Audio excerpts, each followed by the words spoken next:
ਜੀ अस्सलाम वालेकुम तमाम सज्जना ते मित्रों ਨੂੰ ਅੱਜ ਦੇ ਇਸ ਪ੍ਰੋਗਰਾਮ ਓਲਾ ਦੇ ਵਿੱਚ ਤੁਹਾਡਾ ਆਪਣਾ ਮੇਜ਼ਬਾਨ ਆਰਿਫ ਖਾਨ ਜੀ ਆਇਆਂ ਨੂੰ ਆਖਦਾ। ਸਾਡਾ ਅੱਜ ਦਾ ਮੌਜੂ ਬਹੁਤ ਹੀ ਅਹਿਮ ਹੈ ਕਿ ਜਿਹੜੀਆਂ ਖਾਣ ਪੀਣ ਵਾਲੀਆਂ ਚੀਜ਼ਾਂ ਦੇ ਵਿੱਚ ਵੱਧਦੀ ਹੋਈ ਮਿਲਾਵਟ, ਇਸ ਮੌਜੂ ਦੇ ਉੱਤੇ ਅੱਜ ਅਸੀਂ ਗੁਫ਼ਤਗੂ ਕਰਾਂਗੇ।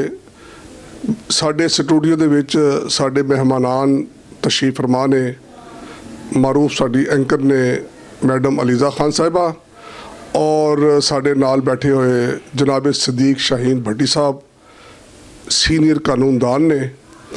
और मैं इन्हों अज दे इस प्रोग्राम दे विच जी आया नूं आखना वा ते असी प्रोग्राम नूं अगे वधांदे होए अज दी अपनी मेहमान अलीज़ा खान साहिबा दा गुफ्तगू शुरू करने जी। अस्सलाम वालेकुम जी। वालेकुम अस्सलाम। ते साडे नाज़रीन नूं दसो क्योंकि मिलावट एक बहुत बड़ा जुर्म है और इस जुर्म की वजह तो तुसीं देखदे हो कि कई इंसानी जानां ज़ाया हो रही ने और कैंसर के अमराज वधे, शुगर के अमराज वधे।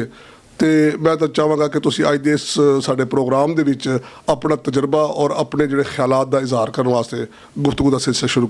थैंक यू जी आरिफ साहब, बहुत बहुत शुक्रिया। सब तो पहले तो मैं तुहाडा बहुत शुक्रगुजार हाँ कि तुसीं इस टॉपिक नूं अगे लैके जा रहे हैं। अज असीं इकट्ठे होए कि सब तो पहले दूध मिलावट वाला बहुत ज़्यादा आ रहा है। तुसीं देखो गाँव दे विच 200 रुपए किलो खालिस दूध आ रहा है, लेकिन इत्थों दे जिहड़े दूध देने वाले हुंदे ने वो 180 रुपए किलो दे। की इन्ना डिफरेंस है उहदे च कि 200 रुपए किलो वाले नूं 180 दे रहे हुंदे ने और दही लैन जाओ, दही उसी तरह 170 रुपए किलो दही है। क्यों वो इन्ना घट दे रहे हो? और एक दफ़ा का जिक्र है आरिफ साहब कि मैं खुद एक जगह ते गई हैं कि जिथे गवाले दुध दे रहे होंदे ने, वो दुध भैंसां तो उन्होंने रखी हुई ने, लेकिन वो दुध बाकायदा तौर पर बना रहे सी। पता नहीं कोई ऑयल है, कोई पाउडर है, उस दिन लोग अच्छा खासा दुध बना रहे सी कि वो दुध साडी आवाम तक जा रहा है तो उन्हों के अंदरूनी जिहड़े अंदर दे पार्ट्स है वो किस तरह डैमेज हो रहे हैं। मैडम जी ने गल कर रहे सन कि दुध की मिलावट, और मैनूं याद आ रहा है कि चूँकि हुकूमत पंजाब ने एक फूड अथॉरिटी जिहड़ी है ना वो कायम की हुई है, जिहदा मकसद ही है कि गोश्त की चैकिंग की जाए, ऑयल की चैकिंग की जाए और जिथे जिथे मिलावटशुदा दुध है यदी जी है। बल्कि हुकूमत ने एक मनसूबा भी दिता सी कि वो किट्स तैयार की जान ताकि वो दुध का म्यार जाके चैक करन, लेकिन मैनू नहीं ये गल पूरा अजे कोई खबर कि क्या वो अमल शुरू होया कि नहीं होया। मैं समझना वा कि फूड अथॉरिटी का जिहड़ा इस सिलसिले में बहुत अहम रोल है और असी हुकूमत पंजाब नूं अपील करांगे कि इस उत्ते भी एक टास्क फोर्स बनाई जाए और बाकायदा असैम्बली दे विच हर माह इहदी जिहड़ी है रिपोर्ट जिहड़ी है ना वो लई जाए। मैनूं याद है कि इस पहले भी असी बहुत सारे खबरां च पढ़िया कि किन्ने टन मुर्गियां जिहड़ियां ने वो मुर्दा बरामद होईयां।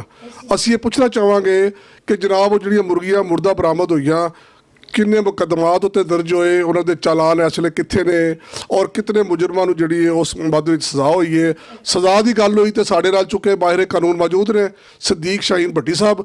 असी गलबात का सिलसिला अगे वधांदे होए भट्टी साहब नूं इस गल की दावत देंगे कि भट्टी साहब साडे आवाम नूं ਇਹ ਅੱਜ ਦੇ ਫੋਰਮ ਤੇ ਦੱਸੋ ਕਿ ਇਸ ਮਿਲਾਵਟ ਦੇ ਹਵਾਲੇ ਨਾਲ ਕਾਨੂੰਨ ਦੇ ਵਿੱਚ ਇਹ ਜੁਰਮ ਕੀ ਹੈ, ਇਹਦੀ ਦਫਾਤ ਕੀ ਨੇ, ਇਹਦੀ ਸਜ਼ਾ ਕੀ ਹੈ ਔਰ ਅਗਰ ਇਹਦੀਆਂ ਸਜ਼ਾਵਾਂ ਘੱਟ ਨੇ ਤੇ ਹਕੂਮਤ ਨੂੰ ਜਨਾਬ ਇਹਦੀਆਂ ਸਜ਼ਾਵਾਂ ਵਧਾਉਣ ਵਾਸਤੇ ਕੀ ਇਕਦਾਮਾਤ ਕਰਨੇ ਚਾਹੀਦੇ ਨੇ।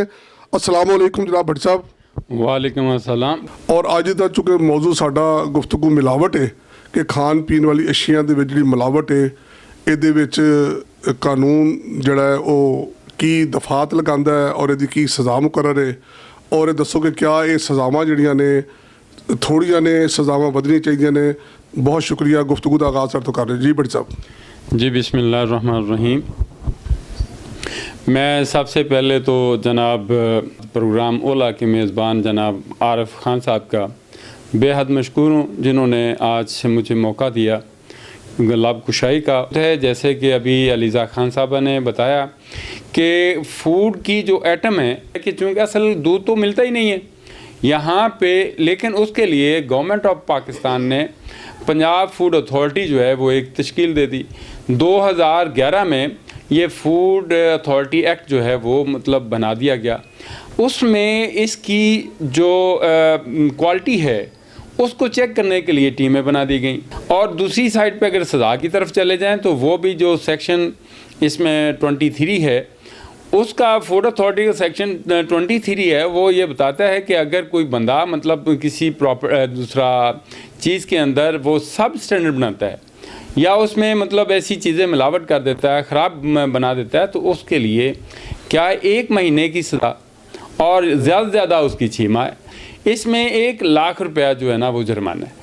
इसके अलावा जो बाकी मतलब तशहीर करते हैं, एक तो जाली और दूसरा तशहीर, उसकी तशहीर करते हैं, इससे ये होता है वो होता है, लेकिन होता क्या है कि इंसानी जिस्म का सत्यानाश हो जाता है जब वो इस्तेमाल करते हैं। तो उस हवाले से जो सेक्शन 25 है और 26 है, उसके तहत जो है वो 6 माह से 1 साल तक उनको सज़ा है और उसके साथ 10 लाख रुपए तक जुर्माना है। हर लिहाज से ये जुर्म जो है वो काबिल सज़ा है और उसके ख़िलाफ़ कार्रवाई की जा सकती। मैं ਅੱਜ ਦੇ ਇਸ ਪ੍ਰੋਗਰਾਮ ਨੂੰ ख़त्म ਕਰਦੇ ਹੋਇਆ ਅੱਜ ਦੇ ਇਸ ਫੋਰਮ ਤੋਂ ਵਜ਼ੀਰ ਆਲਾ ਪੰਜਾਬ ਇਸ ਦੇ ਉੱਤੇ ਜ਼ਰੂਰ ਗੌਰ ਫਿਕਰ ਕਰਨ, ਕਿਉਂਕਿ ਮਿਲਾਵਟ ਇੱਕ ਬਹੁਤ ਸੰਗੀਨ ਜੁਰਮ ਹੈ।